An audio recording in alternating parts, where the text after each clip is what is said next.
Good evening, motorcyclist and potential motorcyclist.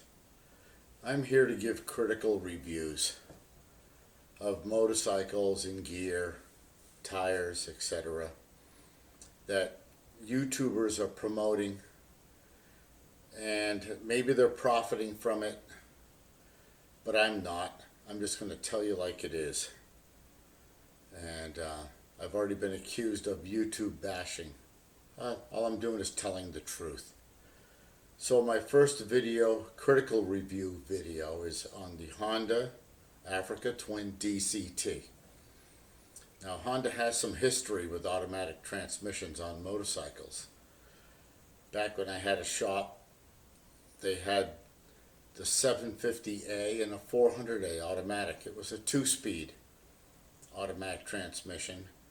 With our order guarantee, we had to take a couple of them. I couldn't give them away. They weren't really that bad, but they were underpowered, and it didn't go over very well. So now Honda's invested an awful lot in the DCT, the dual clutch transmission. And I know they do their market research. They're pretty serious with that. And they see the snowflakes can't use clutches. So they want to come out with a motorcycle that young people that do not know how to use a clutch can ride. So they've heavily invested in this. When the Honda Africa Twin first came out, you couldn't find a standard transmission one, and a friend of mine wanted one. And the dealers were doing the bait and switch, as we called around all the different Honda shops trying to find a standard transmission Honda Africa Twin. We finally found one, and my friend bought it, and I rode it for the first time, and it's a pretty nice bike. I like it. But they were really promoting the DCTs, and all of a sudden I see a lot of these YouTube guys with their channels promoting the Honda Africa Twin DCT. And I wonder what's going on here. So there's a lot of false information out there. And I actually rented one in Ecuador last year. I didn't mean to, but a friend of mine made all the reservations, and they had rented 2 Africa Twins with a group of us. And we show up, and my friend's kind of a beginner rider. So I saw that one was a standard and one was a DCT. I said, oh, I'll take the DCT, because I knew what I was probably in for. So every time you started the bike, you had to shut everything off. If you just start the engine and drive off, it's almost unrideable to me. So in the city streets, getting into the country, the thing would shift up 3, 4, 5 gears and lug the engine. And it was, how do you figure out how to downshift it manually? I didn't want to open a manual. We're on a ride in the countryside of Ecuador.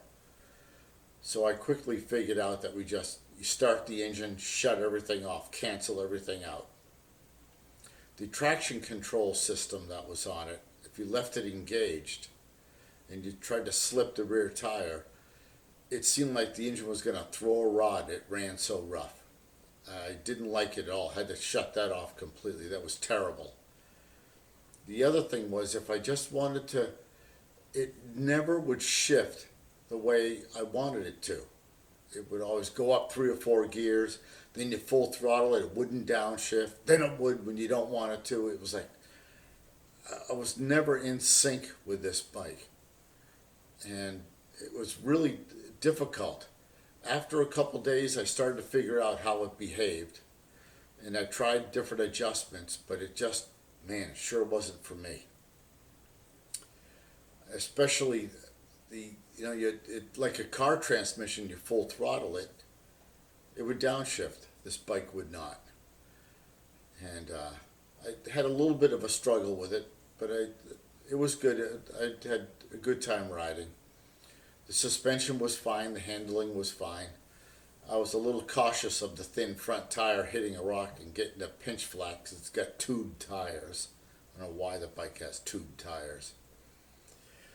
A lot of, I just saw on YouTube a YouTuber comparing the Honda DCT to a Recluse auto clutch. I gotta tell you, there is no comparison. The Recluse auto clutch is by far superior.